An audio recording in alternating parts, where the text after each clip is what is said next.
She never expected Love to walk into her home wearing a cold, stare and carrying a suitcase. When Natalie Morgan's mother remarried, her peaceful life changed overnight. Suddenly, she had to share her house with Francesca Hayes, her new stepsister. Beautiful, distant, and impossible to read, Francesca was everything Natalie didn't know how to handle. At first, they were strangers living under one roof, exchanging only silence and sharp glances across the dinner table. But tension has a strange way of turning into curiosity, and curiosity into something far more dangerous. Late-night conversations became secret smiles. Accidental touches lingered too long. Every teasing word sounded like flirting, and every heartbeat felt forbidden. Natalie knew this was wrong. Francesca knew it too, but some feelings don't disappear just because they should. In a house built on new beginnings, two hearts were about to start a love story neither of them was ready for. The sound of tires stopping outside made Natalie Morgan look out the window. A black car stood in front of their house, and beside it was her mother smiling too widely.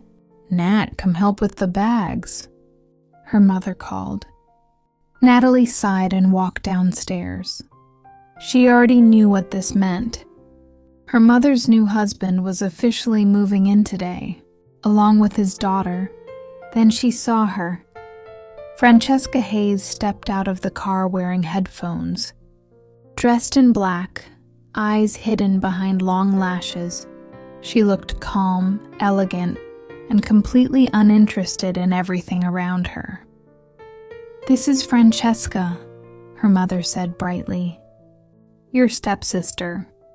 Francesca glanced at Natalie for 1 second. "Hi," Natalie said awkwardly. Francesca removed one headphone. "You talk too softly." Then she walked past her and entered the house. Natalie blinked. "Wow, nice to meet you too." That night during dinner, Francesca barely spoke. She only answered when asked, and even then her voice was short and cold. Natalie found her annoying, but strangely hard to ignore. Later, as Natalie passed the hallway, she noticed Francesca standing on the balcony under the moonlight. For a second, she looked less cold, more human, more beautiful. Natalie quickly looked away before Francesca noticed. But when she turned to leave, "You stare a lot," Francesca said without facing her. Natalie froze. "I wasn't staring." Francesca smirked slightly. "Sure." The next morning, Natalie came downstairs half asleep and nearly screamed when she saw Francesca in the kitchen. She was making coffee in an oversized shirt, hair messy, glasses resting low on her nose. Somehow she looked softer, warmer, and even prettier. "Morning," Natalie mumbled. Francesca handed her a mug. "You look dead." Natalie frowned. "Thanks." It wasn't an insult. It sounded like one. Francesca finally looked at her, then smiled faintly. It was the first real smile Natalie had seen from her. And it was dangerous. Natalie forgot what she was about to say.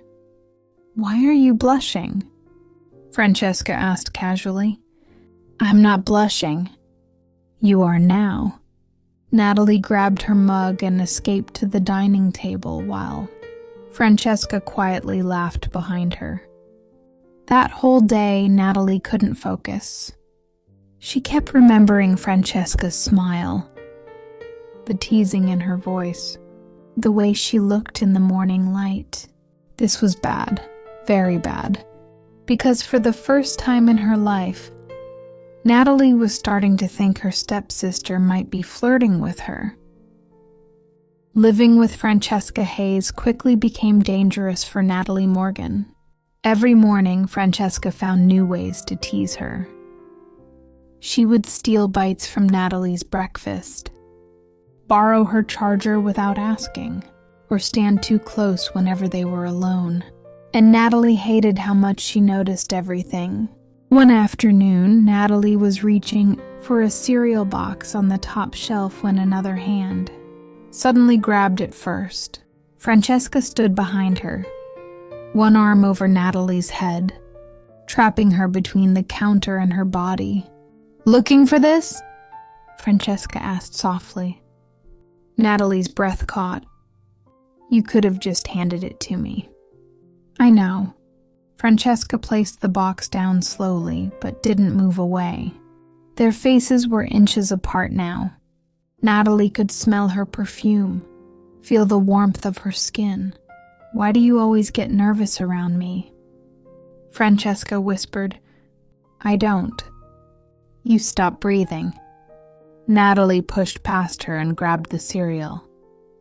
"You're imagining things." Francesca laughed quietly. "Keep telling yourself that." That night, Natalie lay in bed staring at the ceiling, heart still racing. This wasn't normal teasing anymore. And the scariest part was, she wanted more. Natalie couldn't sleep, so she went downstairs for water. The house was dark and silent until she saw light coming from the living room. Francesca was there, sitting on the couch with her knees pulled up, watching the rain outside the window. "You always sneak around at night?" Natalie asked. Francesca glanced at her. "You always ask annoying questions?" Natalie rolled her eyes and sat on the other end of the couch. For once, neither of them spoke. Only the sound of rain filled the room. Then Francesca said quietly, "I didn't want to move here." Natalie looked at her. "I didn't want a new family. I didn't want any of this." Francesca's voice was softer than usual. "But you make it less terrible." Natalie's chest tightened. "That might be the nicest thing you've ever said to me." "Don't get used to it." Natalie smiled. Too late. Francesca turned toward her, eyes lingering on her lips for a second too long. Then she reached forward and tucked a loose strand of Natalie's hair behind her ear. Natalie froze. "Good night, Natalie," Francesca whispered. She stood up and walked away, leaving Natalie speechless on the couch. And for the first time, Natalie knew one thing for sure. Francesca was definitely flirting with her. The next few days felt different. Not in a loud way, more like something invisible had shifted between Natalie Morgan and Francesca Hayes. Francesca was still calm, still sharp with her words. But now there were moments, small, dangerous moments where she lingered too long. A look that stayed a second extra. A touch that didn't pull away immediately. Natalie noticed everything, and it was ruining her peace. One afternoon after school, they ended up alone in the kitchen again. Natalie was pouring juice when Francesca suddenly leaned on the counter beside her. "You're avoiding me," Francesca said. "I'm not." "You are." Natalie sighed. "Maybe I just don't like being teased all the time." Francesca tilted her head slightly. "What if I'm not teasing?" The question hit harder than it should have. Natalie turned to look at her. "Then what are you doing?" Francesca didn't answer right away. Instead, she stepped closer just enough to make Natalie's breathing uneven. "I'm figuring something out," Francesca said quietly. "About what?" Francesca's eyes flickered down to Natalie's lips for a split second. "About you." Then she stepped back like nothing happened and left the kitchen. Natalie stood there frozen, juice forgotten in her hand. Something was definitely changing, and she didn't know if she wanted it to stop. It happened during a storm. The power went out, and the whole house fell into darkness except for the dim light of candles. Natalie sat on her bed, listening to the rain hit the windows, when a knock came at her door. She opened it and saw Francesca, hair slightly wet, holding a small flashlight, looking calmer than the storm outside. "Can I come in?" Francesca asked. Natalie hesitated, then stepped aside. Francesca sat on the edge of the bed like she belonged there. For a long moment, neither of them spoke. "I hate thunderstorms," Francesca finally admitted. Natalie blinked. "You? Scared of storms?" "I didn't say scared." "You didn't have to." Francesca gave her a look, but it wasn't cold this time. It was softer, almost human. Natalie sat beside her, closer than she intended. "You can stay here if you want." Francesca didn't answer immediately. Then she whispered, "Why are you always nice to me?" Natalie frowned. "I'm not always nice to you. You are when it matters." That silence again, heavy, different. Francesca turned slightly toward her. Their shoulders were almost touching now. "Nat," Francesca said quietly, using her nickname for the first time. Natalie's heart skipped. Francesca stopped herself, like she was holding something back, something important. Instead, she reached for Natalie's hand slowly, carefully just holding it for a second. Then she let go. "I shouldn't be here," Francesca whispered. But she didn't move. The silence after the storm felt heavier than the rain itself. Natalie Morgan kept replaying what happened in her room, how Francesca Hayes held her hand for just a second too long, like she was afraid of what would happen if she didn't let go. The next morning, Francesca acted normal. Too normal. No teasing, no lingering stares. Just quiet distance, like she was putting walls back up. Natalie hated it more than she expected. At school, she couldn't focus. Even her friends noticed. "You're acting weird," Trina said during lunch. "I'm fine," Natalie lied. But fine didn't explain why her heart still reacted to Francesca's name. That afternoon, when Natalie got home, she found Francesca in the living room studying. They didn't talk at first. Then Natalie said, "You've been avoiding me." Francesca didn't look up. "No?" "Yes." A pause. Then Francesca finally closed her book. "I'm not avoiding you," she said calmly. "I'm just being careful." "Careful of what?" Natalie asked. Francesca stood up slowly. "Of doing something stupid." The words hung in the air. Natalie felt her chest tighten. "Like what?"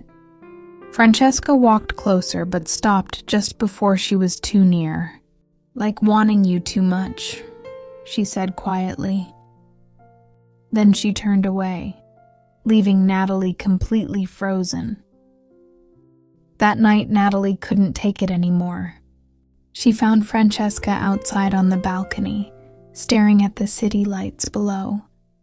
The wind moved through her hair, making her look even more distant, and somehow more fragile.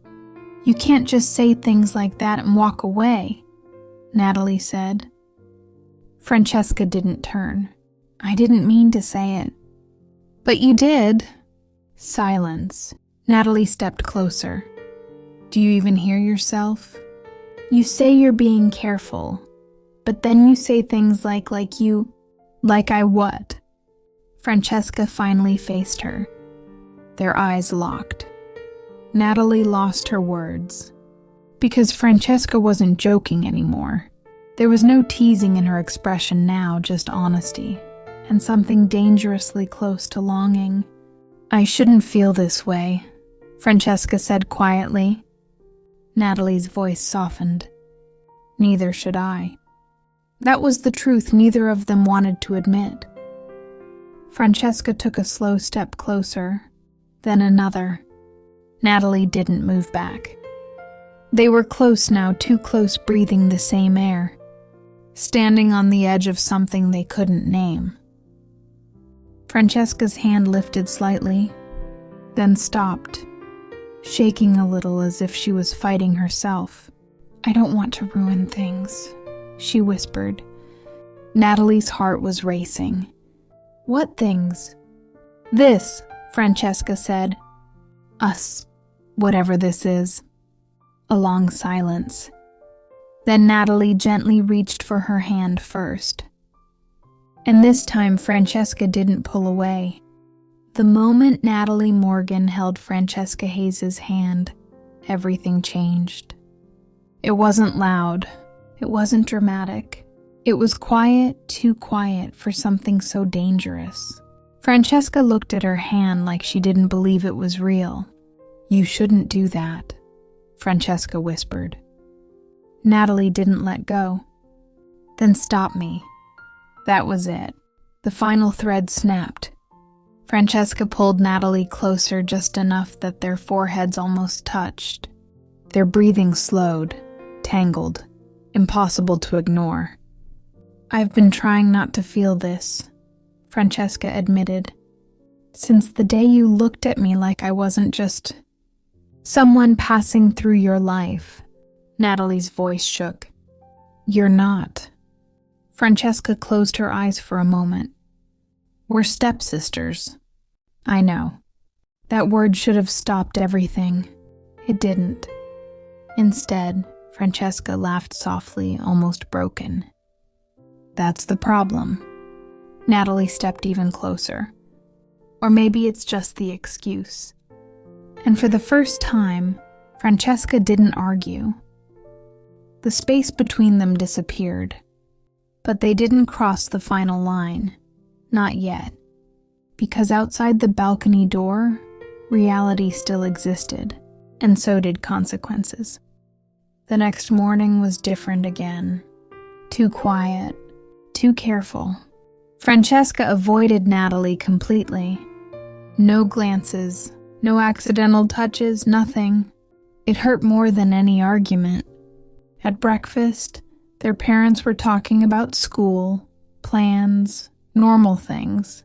But Natalie and Francesca barely existed in the same room, until Francesca finally spoke. "I think I should stay at a dorm," she said calmly. The table went silent. Natalie froze. Her mother blinked. "What? Why?" Francesca didn't look at anyone. "It's better that way." Natalie knew what she meant. Safer, distant, controlled, away from her. "Francesca," Natalie started. But Francesca stood up. "I already decided." And just like that, she walked away, leaving Natalie behind with everything they never said out loud. That night, Natalie stood outside Francesca's room. Her hand hovered over the door but never knocked. Inside, she could hear quiet movement, packing, leaving. She wanted to stop it. She wanted to say everything. But some feelings arrive too early to be safe, and too strong to be ignored. Francesca opened the door. They stared at each other for a long moment. No teasing, no walls. Just truth they never fully spoke. "You came," Francesca said softly. Natalie nodded. "I didn't want you to leave like this." A pause. Francesca looked at her like she was memorizing her face. "I think, if we stay close," Francesca said, "we'll end up crossing a line we can't go back from." Natalie's voice cracked slightly. "Maybe I don't want to go back." That was the closest they ever got to an answer. Francesca stepped forward and gently pressed something into Natalie's hand, a small folded note. Then she turned away before Natalie could read it. The door closed, and for the first time Natalie understood something painful. Some love stories don't end, they just pause at the worst possible moment. Don't forget to like, share, and subscribe. If you enjoyed the story, please support this channel so we can create more woman love stories in English. Click the subscribe button and turn on the notification bell so you won't miss the next stories filled with romance, drama, and real love. Every like, share, and comment you leave helps us create more stories that bring inspiration and representation to the WLW community. Thank you so much for listening, and remember, it's never too late to love the person who is truly meant for you.